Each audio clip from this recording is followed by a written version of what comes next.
Welcome to this week's episode of Baseball Family. Today we have a few moves before spring training. Red Sox hard knocks and teams we love right now.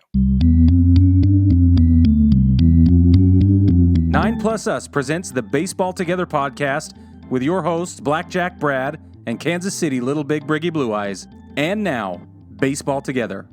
Welcome to this week's episode of the Baseball Together podcast, Baseball Family. My name is Brad, and I will be driving this ship today with our co-captain, Brig. How are you today, Mr. Brig? Ahoy, Captain. I'm great. Ahoy, hoy. Let us set sail. I got the flag, yeah. I did hoist the flag today. I'm not planning on, not giving any quarter, but we'll see what happens. We're just gonna go with the flow here. See how it goes. Okay, we'll see. Yeah, we'll see. So, public service announcement for everyone. First things first. Spring training these are games, folks. Games are 9 days away from the drop of this episode. And pitchers and catchers report in 1 day. That's tomorrow for all you actuaries. And Brig, we are under 45 days from opening day. Count them 44. Oh, baby. Less than a month and a half. That is so exciting. It's bangerang, Rufio. Bangerang, Peter. Yes, it is. So get yourself ready. I'm ready. Brig's ready, right? I'm ready. I'm wearing. That's why part of the reason I'm wearing my new Mariners jersey today, my City Connect. It's so good because I'm ready to roll. Let's get this thing started. Okay, let's get this show started, Brig. Let's do some warm stove news. A few moves before spring training. Like I said, pitchers and catchers report tomorrow. Couldn't be more excited. First things first, the Astros, they did actually extend Jose Altuve. They gave him 5 years, $125 million, heading into his age 34 season. So this obviously means he's going to retire an Astro, because they certainly are not going to trade him during this time, because his trade value would be probably about like this, Rick? Like that? For sure. But I think that the move with this is just, hey, thanks for everything you've done for us. We don't care if you never make another All-Star team. We don't care if we never win it. Well, obviously they'd like to win another title with him, but he doesn't have to.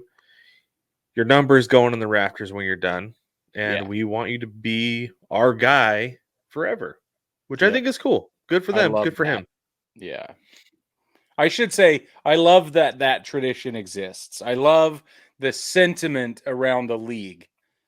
Mm-hmm. I don't always love the Astros and their decision-making. We know that. I'm still waiting for Alex Bregman to get his deal. So, they say they're going to. They say it's going to happen. But okay, let me ask you this question.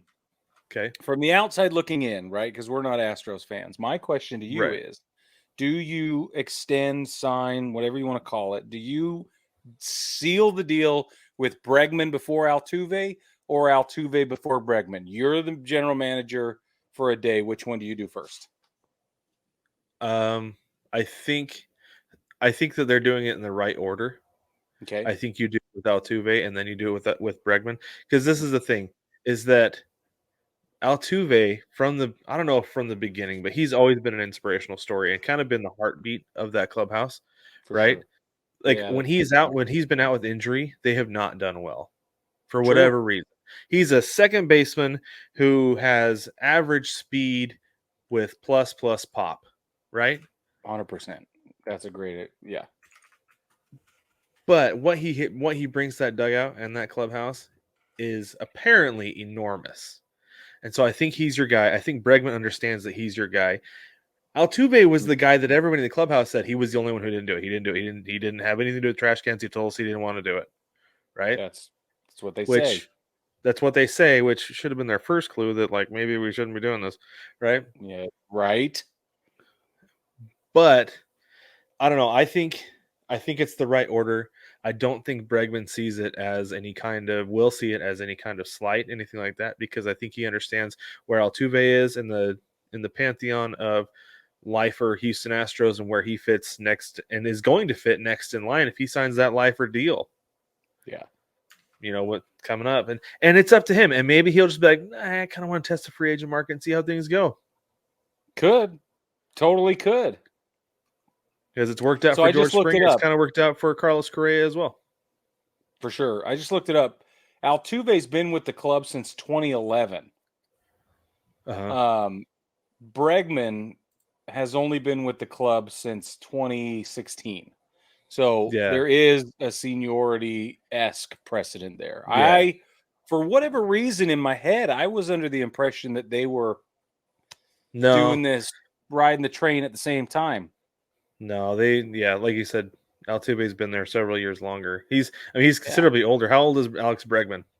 Oh, cool. He's what, around 30? Yeah, I thought you might have that. Well, he's 29. Brad. He's 29. I had it. So if he gets a long-term deal with them, which I doubt because their GM has said specifically he doesn't like long-term deals. It's true. Right? The new GM. But if he gets a 5-year, but if they give him a 5-year deal as well, he's in his mid-30s and they're getting all of it. And then at that point, they can give him a goodwill contract for the end of his career. Totally. If they want to. They'll get prime Bregman. I mean, they've been getting prime Bregman, but they'll get more of it. They'll continue to get prime Bregman. Yeah. Yeah. Yeah, and I wonder if it's one of those things where even they were to give him a 5-year deal with an option at the end to extend another few years, something like that. 3, 4, something like that. Yeah, that's what I'd do. A little escalator situation. Yeah, exactly right. But while we're talking about Altuve, is what I say. We just been sitting around waiting for it to happen. So this is But while we're talking about the what I call the goodwill contract, the Dodgers re-signed Clayton Kershaw for 1 year, $5 million, with a player option for 2025. So if he decides he wants to come back and play one more year, because he's not even going to be back until July. Yeah, it's June, July at this point. Yeah. So if he comes back, maybe even after the All-Star break, honestly. That's kind of what I was thinking, about the All-Star He's old. Break. Yeah. Nothing against it. We're old, but, for 2025, he wants to. So, good for him. I think that's cool because he deserves to be a Dodger for life, and they understand that, obviously. And he likes it there. So, I think it's good. I think it's cool. Good for him. Yeah. I do. Another guy I'm happy got a deal was Jonathan India with the Reds. I would love it if they would just trade him to Seattle, but I guess that's not going to happen right now. But they avoided arbitration with a 2-year, $8.8 million deal. He was the NL MVP.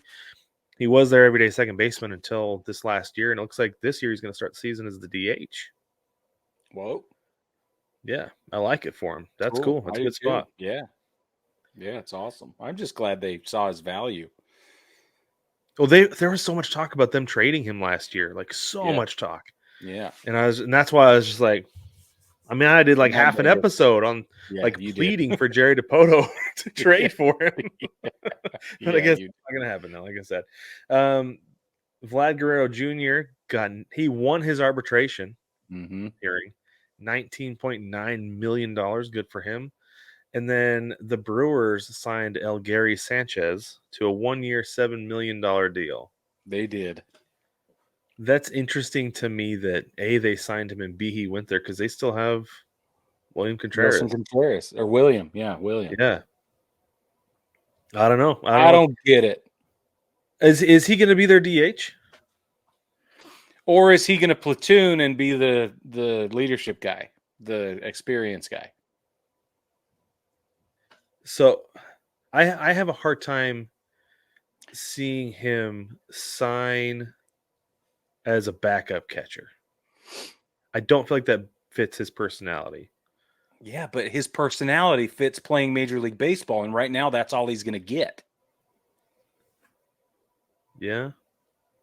That's my argument. I just pulled this up. He's so lucky. Yeah. Yeah, I don't know. And I misread a headline, so I'm not going to share that. But anyway, no, I don't know. I don't see it working out well for either of those guys because he and Contreras are both going to want starting reps. And I don't see a 50-50 situation because that doesn't make a whole lot of sense. Unless you're like, you catch the 1-2 pitcher, you catch the 4-5 pitcher, and you'll split time with the 3. No. 1-2 pitcher, 4-5. Yeah, I don't see that working out well for anybody. No. Although, I will say this, Brig. You get to, because this is a 1-year, $7 million deal. That's pretty easy to cut bait with.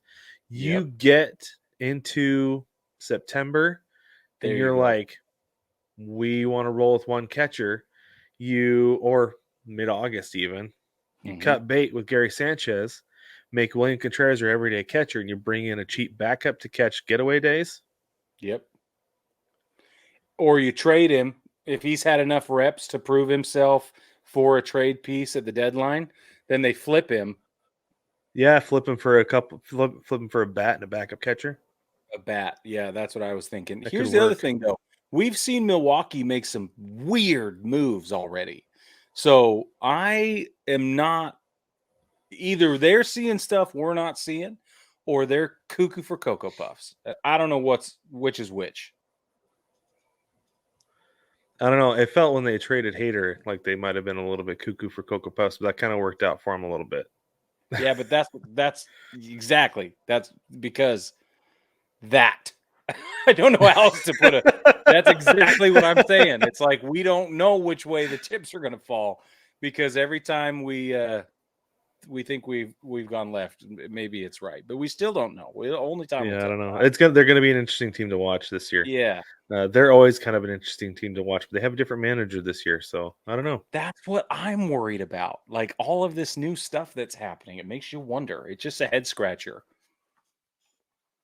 It really is. Okay, let's talk about streaming services for a couple minutes here, Brig, because this is super fascinating to me. ESPN, Fox, and WB Discovery announced they're building an all-in-one sports streaming platform, a one-stop shop for sports. This could be either like really, really great or just absolutely wreck the money that's going into professional sports. I don't know which it's going to be, but I'm here for it. So this is set to launch this fall. Yeah. But it still doesn't have a name, so we don't know what we're getting. Like eventually it's going to drop like all sports net worldwide is going to drop whatever on us. We're like, oh, is this the one? Okay, take my money.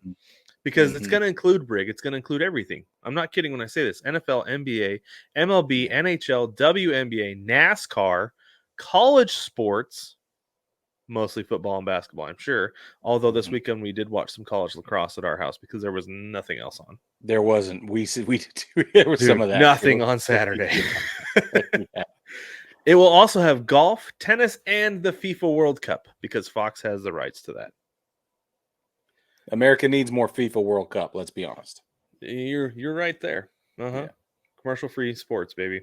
So it's going to have all these channels. It's going to have ESPN, ESPN2, ESPNU, ESPN8, the Ocho, SEC Network, ACC Network, ESPN News, ABC, Fox, FS1, FS2, FS3, FS25, Big Ten Network, TNT, TBS, True TV, and just for good measure, you will also get ESPN Plus. Whoa. With an option to bundle Disney Plus, Hulu, and Max. Whoa. Did you catch the extra networks I threw in there for you, Brick? Yeah. I can't wait for the to catch them. My glove's not big enough to catch all that. In fact, warn me next time. I'll bring out the old first base mitt. This is crazy, though. Like, how are they going to get everything under one roof? I don't know how they're going to be able to. Like, first off, how are Fox and ESPN going to play nice? That was one of my first questions. Because their recent history has not been great. Yeah. Oh, we're going to poach this guy. We're going to poach that guy. We will poach this guy as well. And we will also be contrarian. You say up, we will say down. Like, that's the way it's been with ESPN and Fox for a little while. They are not so bad. But for several years, that's how it was. For a while, it was. Yeah, it was really bad. Yeah, they were pulling the entire ESPN audience away. And I wonder if this is a way for them to be like, okay, ceasefire, let's work together and we'll all make more money. They would, and that is true. That is whoever brokered the deal at the boardroom between the two companies, that they are brilliant because I think WB Discovery was like Switzerland here, right? Yeah. Oh, yeah. Come on now, fellas, we can all get along. Oh man. I think that's how that went down. I'm excited for this. It'll be really cool. It could eventually end up saving sports fans a ton of money in the end. depending on how It much it could. costs. That's Or the only thing that matters to me. well, yeah. Honestly. Yep. Here's the other thing that is interesting. Because Disney has their foot in this, and maybe even shadow governs the entire thing. Let's be honest. If that's the case, because they're buying the whole world, and this is very tangential, but it makes me wonder because Amazon has also been doing all this stuff, and they have bought in to the Diamond Sports fiasco and saved them a bunch of money and got the streaming rights for those. I also just turned on. We wanted to watch the last bit of a film tonight, and we turned on Amazon Prime Video. And I got an announcement that said, "Oh, by the way, your Prime membership now will include free videos, but with ads." And if you want I've to noticed upgrade that away too. from the ads, you can. Yeah, But it'll cost you. And I'm like, okay. So Amazon's going to alienate their audience a little bit by making those kinds of decisions, and Disney and their group over here is going to absorb all of that. I don't think they all thought and planned this. Disney Plus has ads now too. They do? Just at the beginning of, like, if you watch a movie or a show or something, it's just at the beginning. It's not like any big deal. I feel like it's more for like their stuff. Remember how Disney Channel used to just run commercials for their stuff? Yeah. I feel like it's kind of that same thing, but it's there nonetheless. Like, you have to watch something. Right. Before. But I wonder if this is like collateral damage for the baseball deal, though. Right. That's exactly what I'm saying. Is this all coming up? And they're like, how can we come up with this money? Look, we'll just do this little spin. We've been thinking about doing it anyway, but this one upgrade that we're going to push down to our end users, they're going to end up paying us back for this baseball deal. You know what, though, man? Like, when it comes to watching sports, I do not care if there are ads. Put them on there.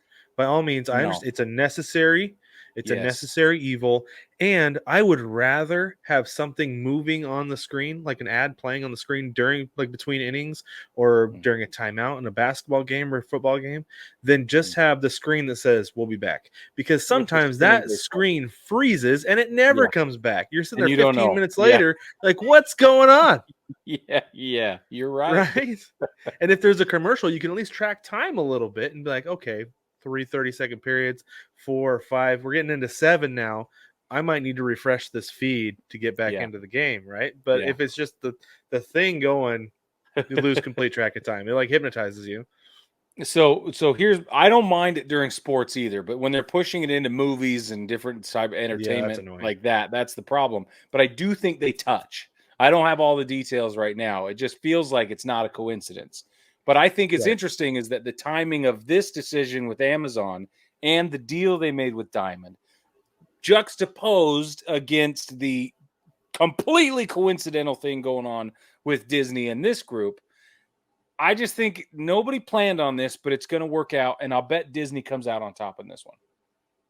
Well, they always do. I mean, but it's Disney or Amazon, and right now they're directly competing in this situation. Yeah. So that's interesting. Until the day when they merge. I know, but they won't because one of them's going to buy Walmart first. You just watch. Oh, could you imagine? Bro. It's going to be Disney.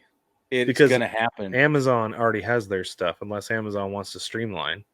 I don't know. That's a whole different conversation for an entirely different show. But that's bananas. I had never thought of that. Yeah, just wait.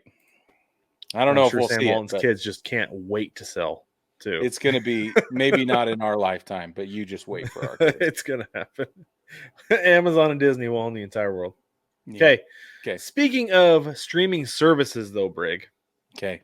Let's talk a little bit more about streaming services. Let's talk about Netflix, because we haven't gone there yet. No, finally. They're filming a docuseries with the Red Sox this season. They've been apparently they've been working with the Red Sox for like 18 months almost to get this thing all together. And so the team said that they ultimately left it up to the players whether or not they wanted to do it. They've been bringing it to them like, hey, if you guys say no, we're not going to do this. Right. And the players said they were down for it. And I remember seeing this whole thing at first and being like, it's like Hard Knocks. So it's like the Red Sox would be like Soft Knocks. But they specifically have said that it's not going to be like Hard Knocks. It will be actually more like Soft Knocks, Brig. They should just call it Fungo. Fungo. You said Soft Knocks. So, but it is going to be more like Soft Knocks than Hard Knocks. I read this. I was like, oh, that's what they should call it, because they said that it's not going to be like all access in season. Like this happened this week, so you're going to watch it next week kind of thing. These are human interest stories about the players. They want you to get to know the Boston Red Sox. But the funny thing about it, Brig, is that it's not airing this year. It's not airing until 2025.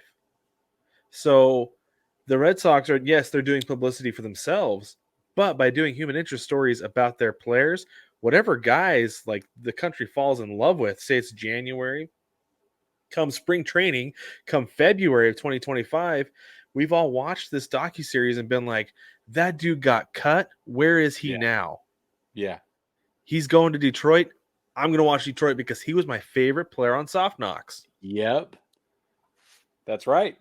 Exactly so they're doing, yes, it's like a great PR thing for them, but it's going to be even better for the players because that's who you're going to get to know. Bingo. Okay, listen. There are so many people in my life who are on the fringes of baseball fandom, okay?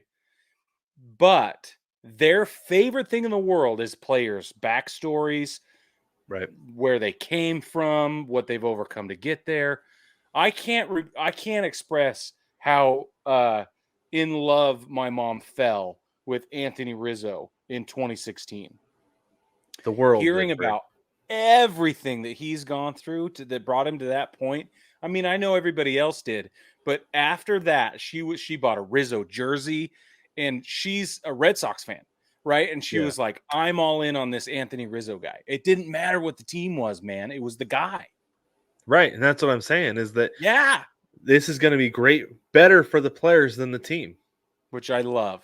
Yeah, I think that's going to be excellent. Who was the other one? Papelbon?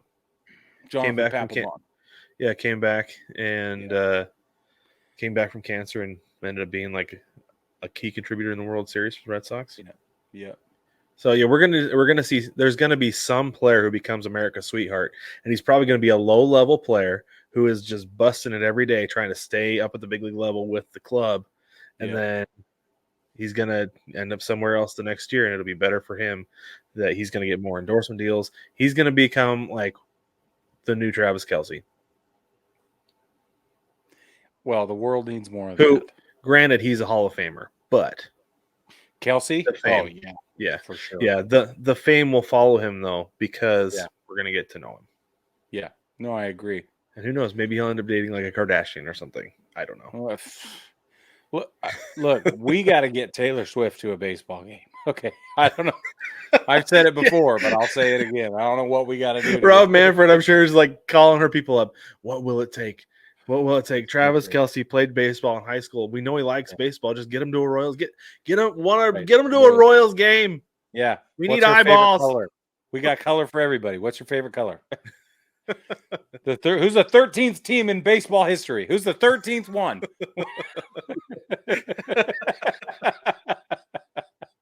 That's pretty much that would be funny. Rob Manfred trying to get Taylor Swift to a baseball game. Yeah, it would be. But so there is another documentary, though, another Red Sox documentary that's going to be coming out actually later this year about the 2014, because apparently that horse has not yet been beaten to death. No, of course not. Why would it be? I think ESPN did 3 documentaries about that team already, and now Netflix is going to do one. Don't get me wrong. I was pulling hard for those Red Sox because I called it, first off. And second, I wanted them to break the curse. But I'm over it. I guess you can be like, I guess it's like a fresh perspective. Like, hey, next generation, check this out. Right? 20th anniversary. I guess you could say that. Or you could just go, hey, ESPN, can we buy the rights? I guess they're not going to sell the rights to 30 for 30. but just go to ESPN Plus and watch the 30 for 30. Listen, here's one thing I'm going to say. I believe that Netflix will outperform on production value and storytelling the ESPN efforts to date. No way. You don't think so? No, not the 30 for 30, Brig. No way. The 30 for 30 was fabulous, but I'm saying Netflix storytelling, the standard they hold their team to for storytelling and production value is very high. If they can be as good at this as American Nightmare was, where you think that there's somebody who is the villain on this team and ends up being, if you can paint Johnny Damon as a villain. Did you watch that documentary, Brig? American Nightmare? No, I did not. Was convinced the boyfriend did it the first 2 episodes. Really? Yeah, oh yeah. Was like, dude, he's so shady. That's how they did a good job. Was. Oh, I remember that one too. Yeah. Yeah, it was just like, you're convinced. They had you convinced. That's what I'm saying. I think they got to paint Johnny Damon as a villain for the first 2/3 of the season, and then if they can bring him back around. Here's the thing, though. I think this is an interesting. I think this is interesting for a number of reasons. Like, I've already made my claim about production value and storytelling, but I think that some of those players have been far enough removed that their tongues are loosening a little bit. We've seen Jonathan Papelbon do that. We've seen other players maybe loosen up and not be so close. They're not so, it's not, you don't have the recency, timidity. And Dustin Pedroia is a first ballot opportunity for the Hall of Fame. Like, there's a lot going on here. Well, Pedroia wasn't on that team. He wasn't on the 2014? He was on 2017. 7, that's what it was. Yeah. Oh, that hurts my heart for him. I love that guy. I always forget that. In my head, he's been around like Bregman. It's the same thing. He's an institution there. He's been around the whole time. I'll never forget that because I started playing MLB The Show 07, and my player got drafted by the Red Sox and was in the minor league system. Yeah. Playing with Pedroia, batting behind Pedroia in the batting order. I will never forget that he debuted in 07. Anyway, well, baseball family, you know how much I pay attention to the Red Sox, apparently. So, I mean, it was 20 years ago. I have blocked out the 2004 situation. Okay. Yeah, you should. Yeah. I would as well. Right. All right, let's move on from the Red Sox. Okay. So there's an interesting thing going on over the last couple weeks. Okay. Oh. Bauer. Yeah, let's do that. There we go. Trevor Bauer has been doing somewhat of a media tour. He's been on a couple podcasts over the last couple weeks, saying that he just wants to play, wants to get back into Major League Baseball. He's willing to pitch for the league minimum. Yeah. Which I don't blame him. He's made quite a bit of money, right? And I'm sure he's been pretty smart with it for the most part. Oh, I would. A lot of those guys are, and the league minimum is nothing to snub your nose at. But he says, give him the league minimum. If it doesn't work out, cut him. And he has no qualms. He's like, it is so easy for you to get out of this contract. No problem whatsoever. Yeah. Before we get into the next part of this, Brig, though, I want to know, do you think it would be worth it to bring in Trevor Bauer for the league minimum for every team, most teams, some teams, no teams? Is he washed? Well, he's not washed. I don't think he's washed either. No, I don't think that enters the argument at all. No. Right. I think if it's a raw tryout and you could blindfold everybody or maybe put a bag over his head and so nobody knew it was him or something, I think that his performance alone would raise eyebrows. I don't think that's the problem. Yeah, that's not the problem. The problem is the allegations and the history and the what it's going to look like. This is my thing with this, Brig. He was found innocent in a court of law. And there have been guys who have been found guilty of worse things, similar or worse things, who are still in the league and serve shorter suspensions as well. Listen, that's my big thing with this whole thing. I am right there with you. I hold the exact same opinion. And if Major League Baseball continues to hold him accountable for things that he was found innocent of, That's a huge problem. Mm-hmm. If then other teams continue to hold him accountable because they are getting pressure from the institution of Major League Baseball, which I assume is what's going on, What it feels like. Then that's a problem. Mm-hmm. My question is, which club is the equivalent of the 1970s and 80s Raiders right now in Major League Baseball? Who is the team that will sign anybody that is willing to be the villain or is willing to be the come all meritocracy rough and tumble team? And I'll give you the answer, there isn't one. Right. And that's the problem, right? Because there is not this looming Darth Vader presence like Al Davis was in Major League Baseball. It's too neat. It's too tidy. And it was at one point. It was George Steinbrenner was the. It was. I mean, we refer to the Yankees as the Empire, the evil Empire, right? Yeah. But at the same time, though, George Steinbrenner, I don't think would have brought him in if Rob Manfred was like, I don't know if you should do that. Like he was a little bit of a cowboy and a gunslinger. I'll give him that, where he was, going against some of the status quo and things like that. But I still don't think that if the league was telling him we don't want this guy in the league, I don't think he would have brought him in. I don't think he would have made the Al Davis move. I don't know. I'm just saying we don't have that personality in baseball right now. And the thing that's funny too is like you say that, and it's kind of like the Astros had a chance to do it. They did, but they didn't have the personalities in clubhouse to do it. That's right. And so they're just like, well, they had some of them. I don't want to do that. Yeah, not enough guys. I think, and not the front office to do it either. No, not the front office. yeah. So, okay, I'm going to go out on a limb. I don't think it's on a limb. I'm going to just come right at you. If I'm the Athletics, that's the deal I'm going for, is the Athletics. If I'm Trevor Bauer. And if I'm the Athletics, I'm going after Trevor Bauer. Because they have literally nothing to lose. Nothing. They don't have a lot of money. Anyway. They don't have a lot of money. No big deal.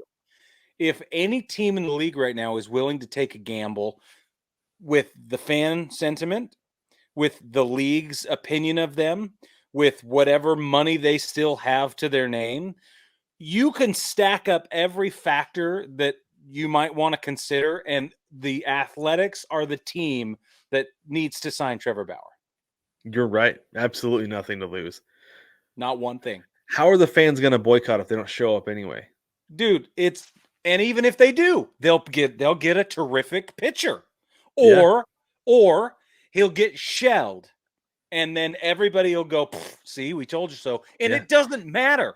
Trevor Bauer wins, the league wins, the team wins, the fans win, everybody wins. Let the man play. Put him in Oakland until they find a way to go to Vegas, which the courts just issued an injunction against or something. And then now it's getting worse. Such a mess. It's a total mess. But this is the perfect seam for Trevor Bauer to slide right into. You're right. And you give him one good year with the Athletics, and this will all disappear. Yep. Yeah.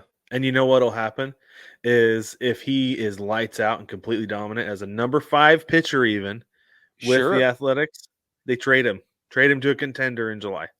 I guarantee that happens. Yeah, and you watch Major League Baseball consider him the sweetheart.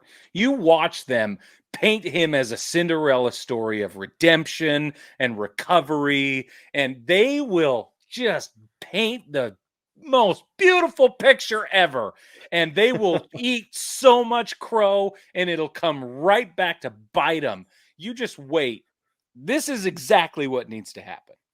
100%. Well, and here's the other thing too, Brig, is that so I was watching him on a podcast and he was talking about how people would get so upset at him for like calling guys out and doing the thing where he would shut one eye and do the sword and everything like that. He's like, I'm trying to create interest here. I'm trying to make storylines because it's hard to make storylines when you play every single day.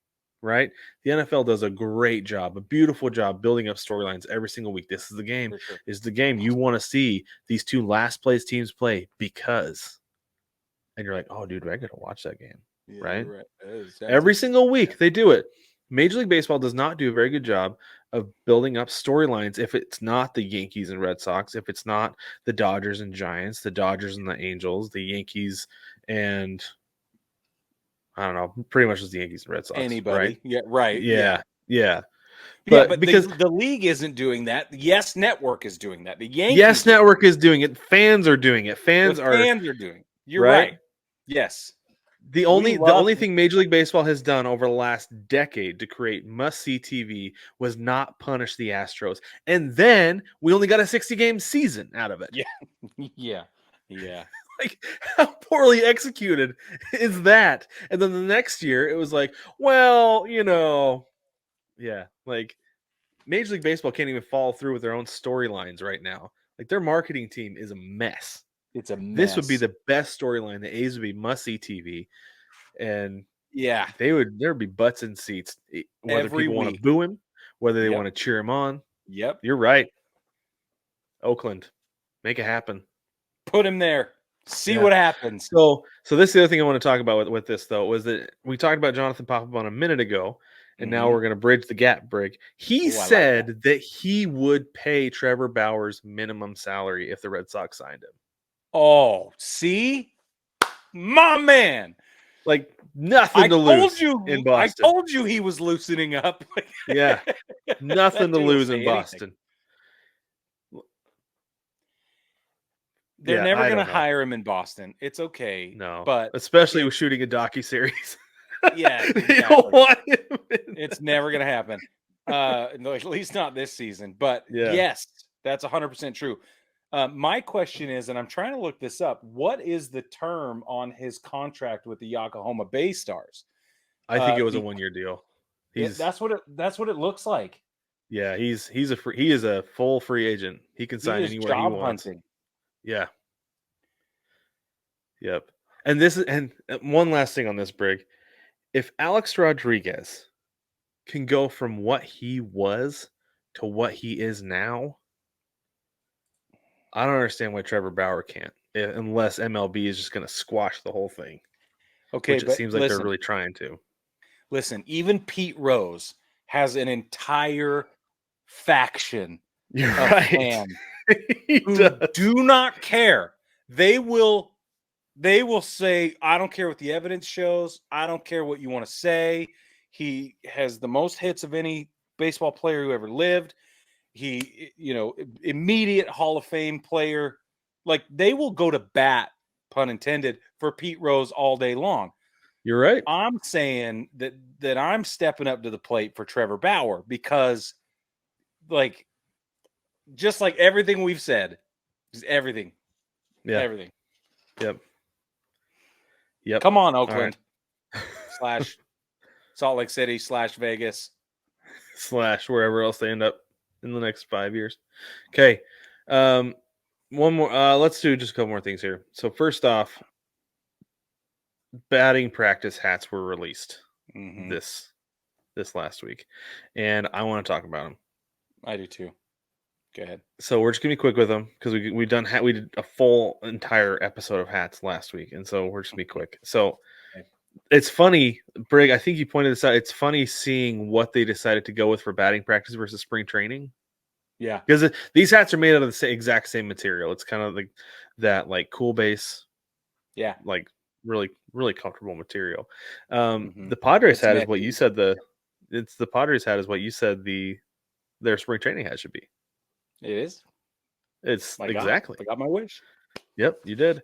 I'm going to go to the Mariners hat just real quick. I like it, but it also has been available at the team store for like 5 years.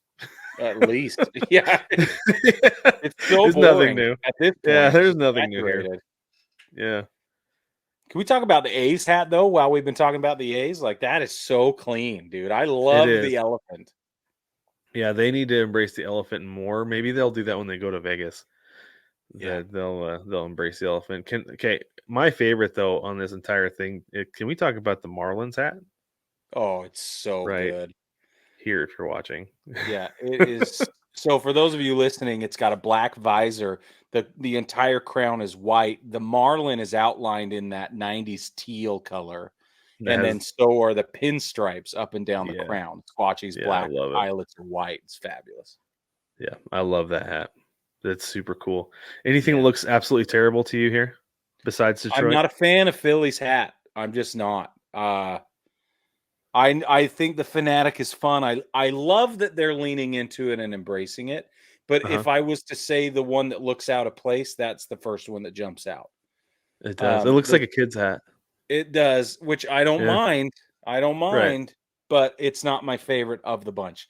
Uh-huh. I think that the White Sox cap is going to get less attention than it deserves because it's awesome. Mhm. It is. And then the Milwaukee one is awkward, in my opinion.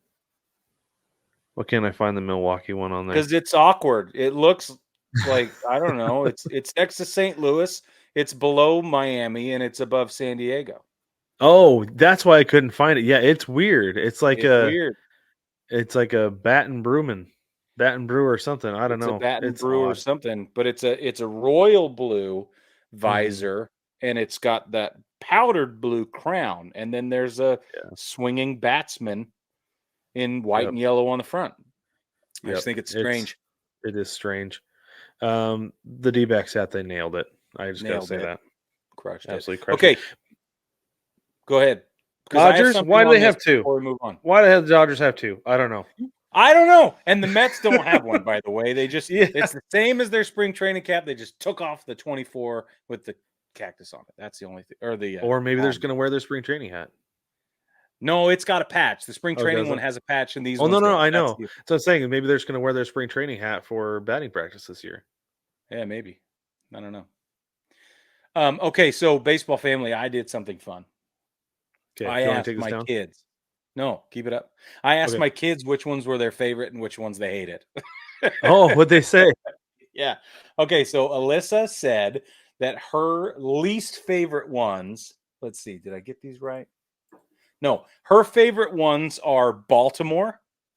In this order, these are the ones she pointed out in order. Baltimore, Okay. Pittsburgh, Toronto, Tampa Bay, and Denver. Denver looks good. Yeah, The purple with the black pins. Yeah, that looks good. it's nice. I like Toronto's hat. That's good. She said that the ones that she can't stand, I'm like, which ones do you hate? Give me a handful. She says she hates Philly. She hates the Cubs one because she thinks it's boring. She did not like Miami. You got some work to do, And Brig. she agrees with me that San Francisco's is just terrible. Yeah. That logo is too bulky. Like I'm fine with like a big logo, but that one's just so. I don't love it. And it doesn't jump. It's like maybe bright orange letters or something, not the background. I don't know. So, okay, then I asked Olivia the same questions. Olivia said that she loves, in this order, Baltimore, Pittsburgh, Miami, Tampa Bay, and San Diego. Those are her favorites. The ones that she hates are Oakland, the gray Dodgers cap, Phillies, Detroit's, and then with a very knowing snicker, she said the Boston cap. She hates it. And she laughed and looked at me and gave me a high five. That was totally unprovoked. She's like, I hate that one. And then gave me a high five. You need to show them the potential for what a Pittsburgh hat can be, Brig. Oh, and I bet it will change their minds. Yeah. That's pretty loud Pittsburgh cap, though, there with the stars. I I don't hate it. I like the old school pillbox hats, I think are fabulous. Yeah, I get the pillbox style, but it's not a pillbox hat. It's got lines on it to make it like a pillbox hat. And I don't like it. It's trying too hard to be something it should be and is not. Exactly right. But I thought it'd be fun to tell you what my kids thought because there's cool. I like that. Yeah. All right, let's talk umpires for a couple minutes and we need to move on. Okay, Jen, is it Powell? Jen Powell? I don't know. Powell or Powell. Anyway, Pawol, baseball family. Powell. Let's go. She has received the 2024 spring training assignment. She's been in the minor leagues for 8 years. She's officially been promoted to crew chief at the AAA level and looks to become the first woman to umpire a regular season Major League Baseball game. Yeah. This is huge. Huge. And one of the things that I think is crazy about this is that the NBA has had women refereeing their games for literally decades now at this point. The NFL has had women refereeing their games for about a decade now. Mm-hmm. And Major League Baseball is finally getting on board with this. I think it's great. Is it too late? Yes. Way. Part of the reason for that is because it's an old man's club. The umpiring game is. It is. And that's what I wanted to talk about. It's like being on the Supreme Court, right? You either have to willfully resign knowing you're never going to get back there again, or you got to die to get out of the... As evidenced by the fact that Angel Hernandez continues to umpire games. Correct. The umpires union has got to be among the strongest unions in the history of unions. Like, seriously. That and the MLB Players Association. Well, the Players Association, yeah, but even that comes under fire way more than the umpires union does. Like, at least they're forced into negotiations and the public has some opinion on what's going on. Nobody has a clue what's going on behind closed doors with the umpires association. No clue. Nobody. No idea. Yeah. We don't have a clue. And they keep it that way. Yes. It's absurd. So there is a shot, though. I think there is a shot for Jen. We're going to call it Jen Powell. For Jen Powell to make it to the major leagues, because we have two umpires retiring, Jeff Nelson at 58 years old and Ed Hickox at 61 years old. So there's a couple openings there. And if she performs well during spring training as a crew chief, then we could see her at the big league level come the end of March, which would be very cool. I wonder if they'll let her be a crew chief in spring training. I know they will this season in AAA. It'll be interesting to see. Yeah, I honestly, if I was planning on promoting somebody to the big league level or wanted to see what they were capable of, I would make them a crew chief in spring training. Oh yeah, I think that's the move. Totally. So even if you have more, like even if you have big league umpires on that crew, have her be the crew chief to see how she manages that. It's great. So go for it. I think it's awesome. Good for her. Good for baseball. Last thing, Major League Baseball possibly headed to Portland, Oregon. We talked about this a lot over the last few years. Yeah. But the Portland Diamond Project is pushing really, really hard. They've put like $50 million in the last couple weeks down to get property in Beaverton, which for those of you who don't know is out west of Portland. Suburban area, great spot for a ballpark. You have the light rail goes out there. I'm sure that they've picked a spot that's close to the light rail. It would be really easy for people to get to the game, not a whole lot of traffic. And I think Beaverton, Tigard, Hillsboro, all of those are great spots for big league parks. Yeah. And I would love it. I think it's awesome. The only problem I have is I don't think that there's the corporate money in Portland to do it unless Phil Knight says, yes, I will buy a baseball team. There you go. The only way. Honestly, as long as it gets sponsored by Powell's Books, I'm good. I will be there. There will be a Powell's and a Voodoo Donut. They'll both have signs out on the prem. Wall. Yeah. Oh no, I need a bookstore in the ballpark. In the stadium. Yeah, I need an extension of Powell's. I need a satellite Powell's in left field in the corner. That would be a very Portland thing to do. Have a little nook where you can sit and there's like books and stuff. You can, hey, keep it down. I'm trying to read. Yeah, hey, thanks. Excuse me. Do you have any baseball books? Of course. It's next to the board games. if any team is going to have a bookstore in the stadium, it would definitely be a Portland baseball team. Yeah, right. For sure. And I'm here for it. Or mine. Got to get those hipsters of the game somehow, Brig. Bro, you could play D&D and watch on the field level from outside. It'll be awesome, man. You know what? Nothing against D&D. You just could do both. You know what, dude? So this is a crazy thing. So where the Portland Timbers, I think it's the same place where the Portland Timbers play or used to play. It used to be a baseball stadium where they have their minor league teams play. Yeah. And the left field wall was a lot like the Monster, a lot like the Green Monsters, really tall.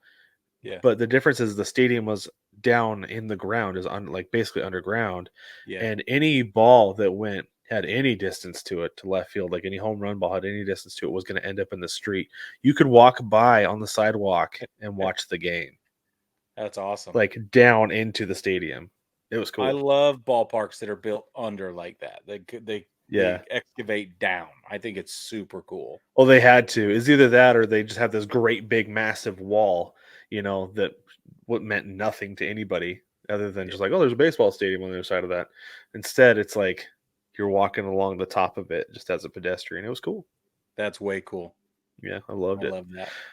All right, we're going to take a quick break. When we get back, we're going to talk about teams that we love. But before we do that, baseball family, we want to tell you about one of our favorite things, because one of the things we like to ask our guests is what is their favorite sunflower seed flavor? Well, mine personally, it kind of varies. Today, I'm going to go with Smokehouse Barbecue. Brig is always and forever going to be Parmesan and pepper with Chinook Seedery. Because we love them so much, we actually reached out to Chinook to ask if we could partner with them and get you the best seeds ever at a discounted price, and it worked. So hop on to ChinookSeedery.com, use code BTPOD at checkout to get 10% off your order and support the show. You can get jalapeno ranch, smokehouse barbecue, hatch chili, lemon pepper, cinnamon toast, which is the truth, dill pickle, and Parmesan and pepper. Again, BTPOD at checkout to get 10% off your order to support the show and get the best seeds ever. We'll be right back.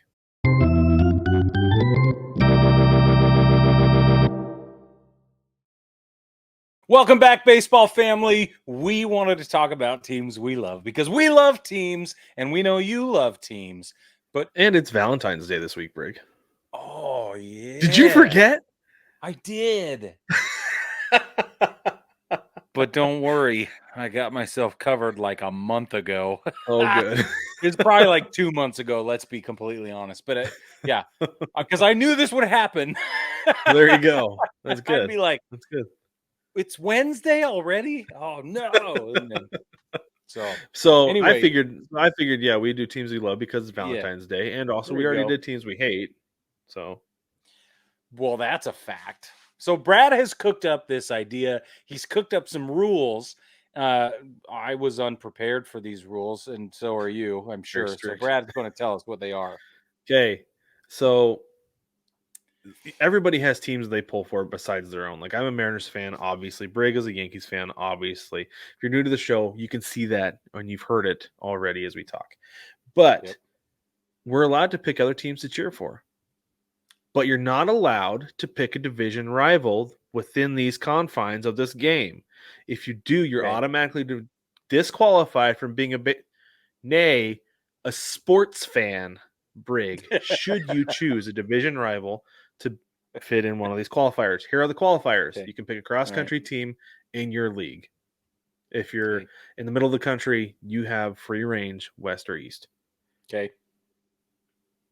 You can pick a team in the other league. We are fans of AL teams, so we're going to pick teams within the National League, within the NL. Okay. And then you can also pick a rotating team each year that you pull for and want to do well. Does that make sense? Rotating team. Similar to the rotating playoff opponent that you hate, but in contrast, this is a rotating team each year that you look at them, you're like, they're going to be a lot of fun to watch. I'd like to see them do well. Yeah. Yeah. I like that. Okay, I have a couple of questions. I have a couple of answers. I'm sure our baseball family will also have questions. So the first two stipulations make a lot of sense. It's the rotating one that I have a question for because, I have had a different team for the last 3 years. That's why it's a rotating team. It's just. So which one do you want to hear about? Do you want to hear about my 2023 rotation, or do you want to hear about the last? Do you have a team for 2024 yet? No. Okay, then give us your 2023 team. Maybe we'll come back. Maybe what we'll do is we'll revisit this before the season. We do our meaningless predictions, and you can say, this is my rotating team, and that's what we'll do every year. We'll share our rotating team. Love entirely, Brad. Okay, cool. Okay, so the team I was pulling for, okay, got it. going into the 2023 season. Okay, I can do that. Okay. All right. Do you want to start with your cross-country team in the American League that you pull for? Yes. And this is going to come as quite a shock to some of you. Okay. But I pull for Seattle. And I appreciate that, Brig. Yeah. I do it because of Brad. I also do it because of Ken Griffey Jr. and Brad. That's it. That's those. Honestly, if I think about American League teams across the country, I am hard pressed because when the Yankees travel to the West Coast, they do poorly often. Not all the time, but it's usually pretty tough on us. So I don't like a lot of West Coast American League teams. I get it. Because it's just not okay for us. But if I did have to pick one, yeah, if I had to pick one, I'm telling you, it's Seattle for sure. And Julio as well, I'm sure. Sorry, I said that wrong. Yeah, Julio. Yeah, at this point, that's my guy for sure. Yeah, cool. I dig it. I like it a lot. Yeah, a whole lot, Brig. I really appreciate it. I don't want to break your heart though, because, and I think you know this. Yeah, I know this. My cross. I don't know what you're going to say, but I know this. Is not the Yankees. Yeah. Oh, it is, however, the Orioles. Whom I'm not allowed to pick. You are not allowed to pick. You will be disavowed as a sports fan should you pick the Orioles.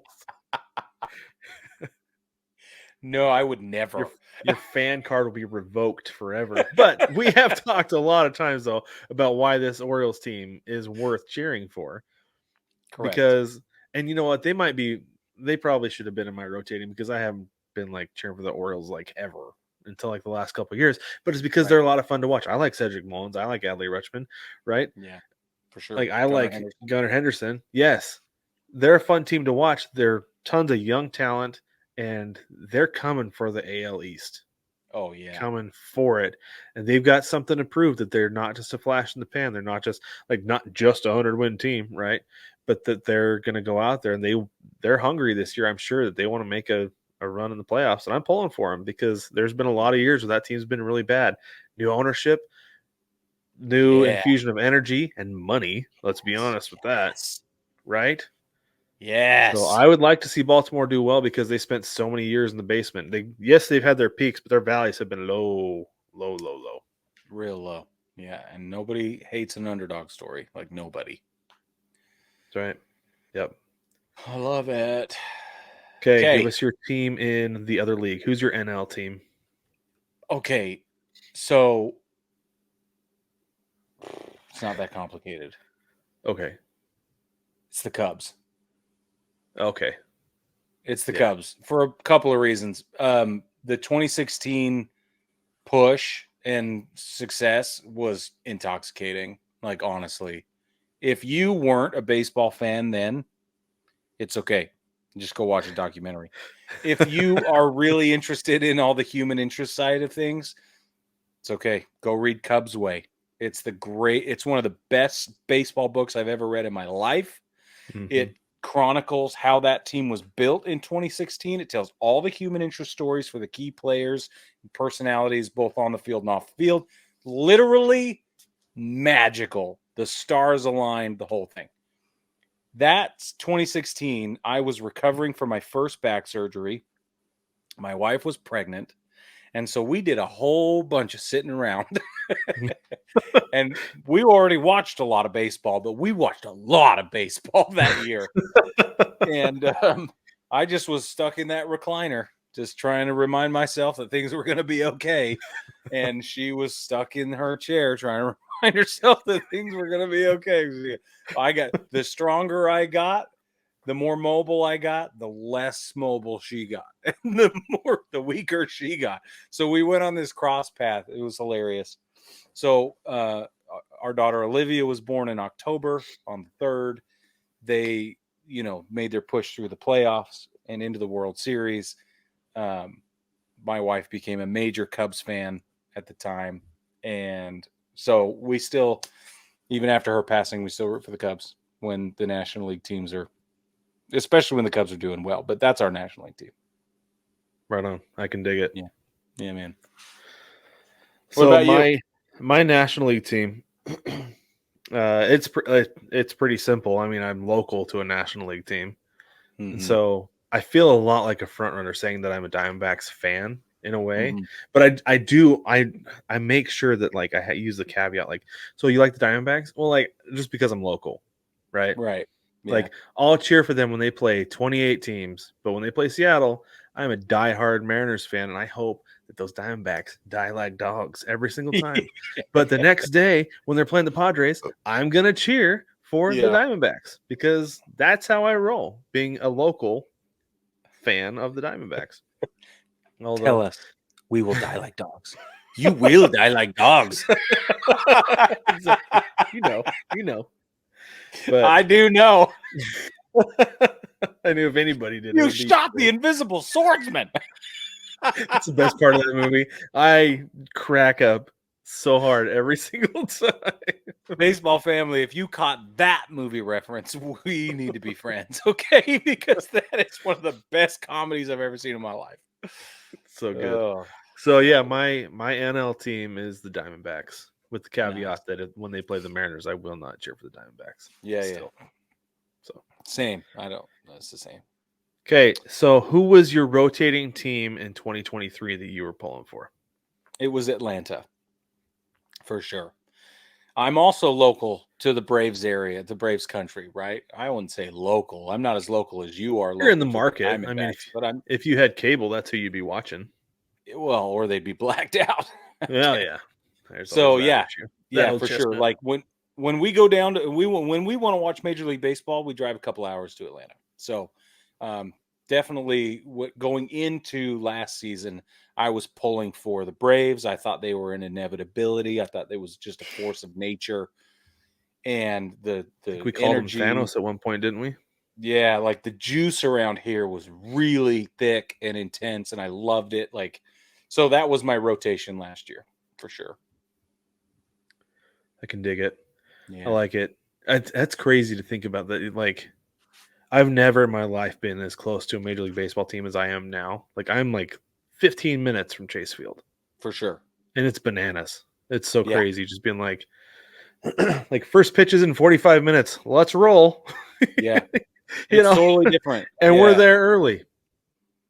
It's a completely different experience. It's cool. Yeah, you're lucky to be that close. We have to make a day of it, but it's still fabulous. It's everything it's supposed to be, and just love it, man. Yeah.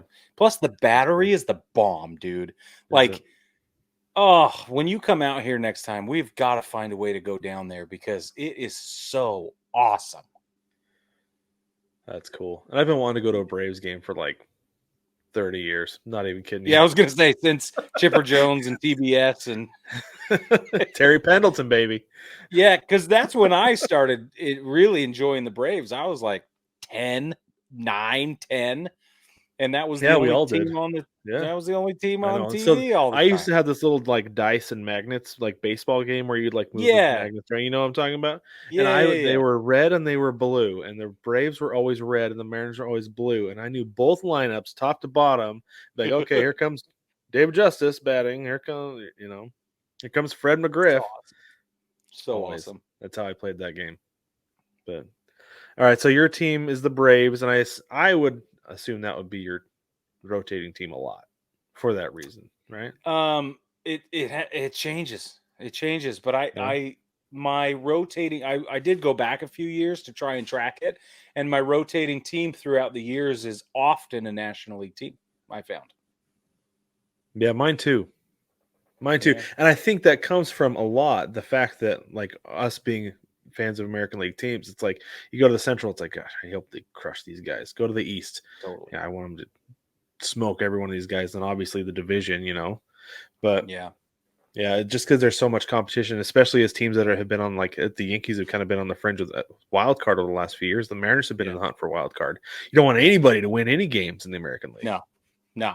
So I think that you're bitter by then. Yeah. Okay, you still have yours. Sorry, I'll wait. I got another question. I think everybody knows. Like, so my rotating team last year is going to be the same team as this year. I'm a Reds fan this year, man. Yeah, I'm excited for the Reds. I was excited for the Reds last year. I am super excited for them this year to have some more experience under their belts and to go in, and I think they can contend for the Central. I think you're And right. I'm pulling for them because they only missed the playoffs by like a game last year. Yeah, I think you're absolutely right. I think that division might be theirs. If it's not, I'm confused. If it's not, I think they'll make the wild card. I think getting a full season of Ellie De La Cruz is going to be so good. And gosh, dang, I love watching that team though. They're so exciting. They're so much fun. And it goes back to we talked about, was it 2020, 2021, about how we'd never seen a group that made losing look so much fun as like Yasiel Puig and Derek Dietrich and those guys. That's right. I think that's when it started for me. Yeah, doing party pumps in the dugout. Yeah, baby. That was so much fun. It's a blast. Yeah. And Sonny Gray was on that team. So you remember? Yep. That was awesome, dude. Yep. Okay, so do you have an honorable mention? Do you have like an honorable mention as far as like a rotating team? Yeah. Probably the Marlins. For no other reason than like I like to see those colors on the field. Yeah, see, that's kind of where I was headed with it. Is just, do you have just a team that you're like, it's kind of nice when they're there? It's like, so the Marlins being on the East Coast and me being like, we're in the Pacific time zone during baseball season, and so 4:00 in the afternoon, the Marlins are like always on. Exactly. And they're a team that it's easy to sit down and watch because I really don't care if they win or they lose, but when you've been watching a 4:00 Marlins game just about every day for 3 months, you start to care. Oh, yeah. Right? Because that's the common denominator that you're watching them play teams from the Central and the West and obviously the East, right? Mm-hmm. And as you watch them, the Marlins become the common denominator. So it's like, I kind of like to see them win today. Yep. And those alternate teals are sick. Oh, totally. So my honorable mention, and this is going to be heresy to all the purists out there, because I did say I was a Cubs fan, but I love the Cardinals. Like, I love them. I know there's all this hatred and they hate each other and there's bitterness and it's all this, like, I know everybody's hair just stood on end. I got it. But I love the Cardinals. I love their culture. I love the organization. The ballpark is exquisite. The backdrop is amazing. Their kids area, if you have kids, you go to the kids area. They have some really great ballpark hot dogs, which is a huge deal for me. Some of the best ballpark hot dogs I've ever had in baseball were at Busch. Wasn't in Orem? So. It wasn't in Orem? No. It was not in Orem. Brad. That is literally the most offensive thing you ever said to me in my life. Hey, I know. That's why I say that. I've talked about this before, Brig, that my summer with the Orem Owls, I ate probably 10 more hot dogs than I should have, assuming that eventually they would get better, and they never did. They might have gotten worse as the season went. They definitely got worse. I promise. Dude, I was there. So bad. For those of you who have not listened or watched the show, the Orem Owls. This is a callback to probably 4 or 5 years ago. Yeah, the Orem Owls used to be the rookie affiliate of the Angels back in Orem, Utah, and they used to sublet or sublease or co-op or whatever you want to call it, the ballpark on the University don't call it Utah Valley University campus. What? I said just don't call it Brent Brown Ballpark. Don't. I almost lost my job as an intern for doing that. You did as an intern? Like my second day. It's not Brent Brown Ballpark. We don't bring him up. It's the ballpark. The home of the Owls. It's the ballpark on the Utah Valley University campus. And it's go Wolverines. Me and the couple guys I was in the booth with, because my job was to write the post game story, right? And so I was with the guy doing the StatCast and the guy running the Rapsodo, or it's not the Rapsodo, whatever it is, the PitchCom. TrackMan. TrackMan, yes. He was running the TrackMan system for the Angels. So he's an Angels employee, but he was assigned to the Owls. So the three of us would sit in the booth, the only air-conditioned room in the entire stadium, just about. And we would sit there for like, Brig, I'm not kidding you. It was like weeks. We sat there and we're just like, the home of the Owls sucks. What should we call this place? And we brainstormed forever. Then finally, the three geniuses that we were, it took us so long. We're like, the Nest. We need to call this place the Nest. The Nest. It took us weeks to come up with the Nest. How have you never told me this story? I don't know. But so we're like, yes, this place used to be called the Nest because we thought like the perch, the barnyard, whatever. I was going to say barn. Yeah. Yeah. And so we came up with the Nest and we took it to the general manager like, hey, we decided we don't like the name the Home of the Owls because it's too generic. It's not catchy enough. So we thought we should call this place the Nest. And he just looks at us and goes, no. And then he walked off. We're like, no. weeks of effort down the drain. Oh, it was so bad. But so for those of you wondering, the Orem Owls are no longer there. They have now moved to northern Colorado. They play in Windsor, Colorado, and they are an independent league team. So they're the northern still part Colorado of the Pioneer League, though. They are. And no longer Angels colors either. They've changed their color scheme. No, the color scheme is now navy blue, gold, silver, and white. That's a lot. Which is the only thing they changed was the red. The silver and the red are the only differences. Okay. Cool. Because it's gold and white and blue. So they changed red to silver. That's it. Yeah. Well, cool. Good for them. Yeah. Okay. Very nice talking to you. Okay. Anyway, baseball family, thank you for joining us. Let us know about the teams you love. And like I said, in the spirit of Valentine's Day, we thought we'd spread some love this week instead of hatred like we did a few weeks ago. But let us know the teams you love. Your cross country team in your league, your team from the other league, and then a rotating team each year that you like to pull for. If that you think that's crazy, or it's like I have my team and that is the end of it, then let us know that as well. Because maybe we're soft because we will cheer for other teams. But when you have a team that doesn't make the playoffs for 20 years, you got to find ways to stay interested. That's where the team shopping episode comes from every year, too. Yeah, that's right. That was Brad's inspiration. Yeah. It's like, you know what I do every year? But anyway, let us know down in the comments. Drop a line. Right out of his tears. Yeah. It's like the pensive. Yeah. Yeah. There it is. Drop us something in the mailbag. We would love to hear it and respond to it. If you want to follow the show on social media, you can reach us on TikTok at baseball2gether and Instagram at baseball together as well. Support the show on Patreon. We have 5 tiers of support. They're the cheapest one is cheaper than your bougie cups of coffee, Brig? Way right? cheaper than the bottom 2 tiers are cheaper than my cheapest coffee. The bottom 2 are cheaper? You could combine the 2 and it would still be cheaper. So the bottom 3 then, $5, $10, and $15. No. So wait, we have 4 tiers. Because we have $1 and a $5. Oh, you're right. Okay. So if you took $6 and did it on Patreon, that's cheaper than one of my bougie coffees. And that's only once a month too. And we'll send you a sticker. And we'll get you other stuff. And if you join that $500 a month level, the commissioner tier, there are some pretty fun promises in there, and Brig intends to fulfill every single one of them for you. Oh yeah. Anyway, baseball family, thank you for holding on there with us and hanging in with the shenanigans. We'll catch you next week.